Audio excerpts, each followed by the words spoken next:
If you're subscribed to my channel, you know I did 35 days all around Europe, and I had a viewer comment on my channel asking me about the accommodations and clothing that I packed, because it kind of goes hand in hand when it comes down to laundry and where to do that. As always, like, comment, and subscribe at The World's Publicist. Join my travel community and see a lot more content just like this.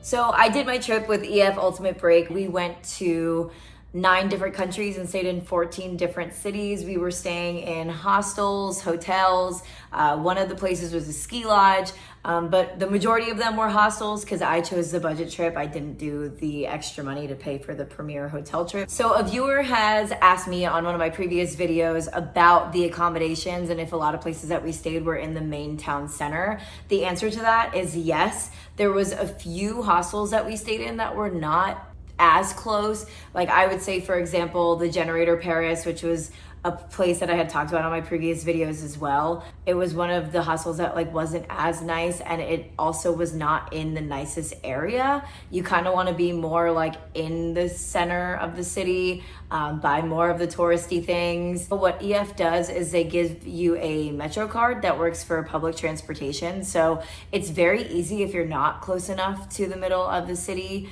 to get there all on your own. In Florence, we were about like 5 minutes out. In Rome, we were like right in the center of the city. In Venice, we had to take a ferry to get to one of the islands just to explore a different part of Venice before we got back to our hostel. In Switzerland, we were in Engelberg, which was a really small town, but that was a really cool place because it was a ski lodge. So it was right by the mountains and all that stuff too. So I wouldn't say was like the center, but like the whole city in and of itself wasn't really like a main center area either. Another thing too is that your tour guides will teach you how to use these Metro rails, buses, all the different public transportation that your card works for. So if you are going on a trip like I did, if you're going on EF, definitely go to those orientation walks so that way on your free days you can learn how to use them. My top favorite places to stay was probably Switzerland. We were in Engelberg, Switzerland. Our ski lodge was right by the Swiss Alps. We literally were walking distance to the gondola, and then you just got in the gondola and went all the way up the mountain, which was incredible. And then they also had a hot tub there. The restaurant and bar was a bit pricier, but Switzerland in general is kind of known for being a little bit more expensive, but the views, priceless. Another top tier place that we stayed in was Paros Island in Greece. We stayed in, it was kind of like a hotel, just 4 of us were in there, but we had individual beds, which was a big thing because we went from being on a bunch of bunk beds. We had a gorgeous, cute little view. It was walking distance from the beach, beautiful blue water. We were right by a bunch of restaurants. Paros is a smaller island, so you were very close to a lot of things. It was beautiful. We had to take a bus one time to get like to another area to get to like a different restaurant on a different side of the island, but everything else was pretty walkable, and Paros is just breathtaking in general. As far as like the hostels go with the bunk beds, surprisingly enough, I think one of our better hostels room-wise probably would have been the one in Venice, which was weird to say because there was 9 of us to a room. Because there were so many of us, we had so much room within the hostel itself, and it came with 2 bathrooms. The one in Rome, we had a very bad room. So I know some people had different experiences. Some people had a gorgeous view and a balcony.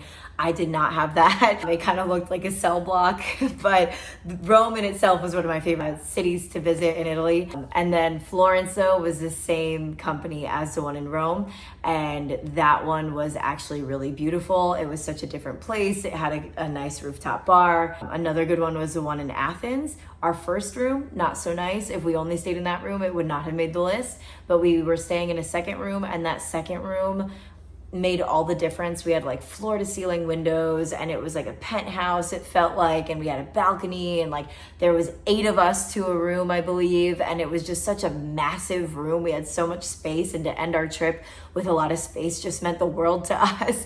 And we had a beautiful view of the Acropolis, especially because the rooftop bar there was beautiful and it was so much fun. So one more thing I want to get into about the hostels before I move on to clothes that I brought is the laundry rooms. I know a lot of people did a lot of laundry in a lot of the different hostels, and it was kind of the same story of that the laundry rooms weren't the best.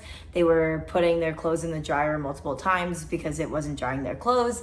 You can use public laundromats. And I think I only did laundry once, but that's because of what I packed. So let's get into what I packed. You're going on this trip for 35 days, right? What do you pack when you go to a place like Switzerland and then you go to a place like Greece? Like, the temperature changes are drastic. So I was more of a heavier packer than most. I wasn't the heaviest packer on the trip, which made me feel good. So essentials is the way to go on this kind of trip. Like 3 to 5 like solid color shirts, maybe 5. I would have brought 5. I definitely brought 5 solid colored shirts that you can change up in different outfits. Definitely like 3 to 5 pairs of any pants that, like, you know, you can mix and match with the shirts. Skirts are good to bring. I brought a couple of flowy skirts that didn't take up that much room because of the material. And definitely, if you wear dresses, bring dresses. Dresses were a lifesaver. They don't take up that much room, and they're super easy to wear around Europe. You know, you can have your day attire and then just put a jacket on and it looks like night attire. Overstock on the underwear. Bring as much underwear as you can. At least 35 days worth, however many you need to wear in a day. Bring that. As far as socks go, I would bring enough pairs of socks. These are things that don't take up that much room in your luggage either. As far as shoes go, I got a couple of pairs of shoes on Amazon. I will link them below. They were Amazon brand. One looked like Amazon brand Converse, and they were actually so comfortable, and they lasted me all 35 days. And then there was like these sandals that I brought that were like platform shoe sandals and were surprisingly so comfortable walking around Europe on cobblestone streets the entire time.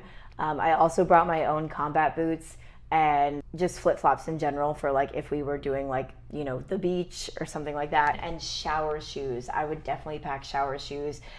You don't know how clean the hostels are going to be when you get there, so it's always good to just have when you're walking in the bathroom. If I would have done it differently, I probably would have packed a little less stylish clothes. There were some things that I didn't wear as much because it was one of those like wore it once for the outfit and then like literally never wore it again on the trip.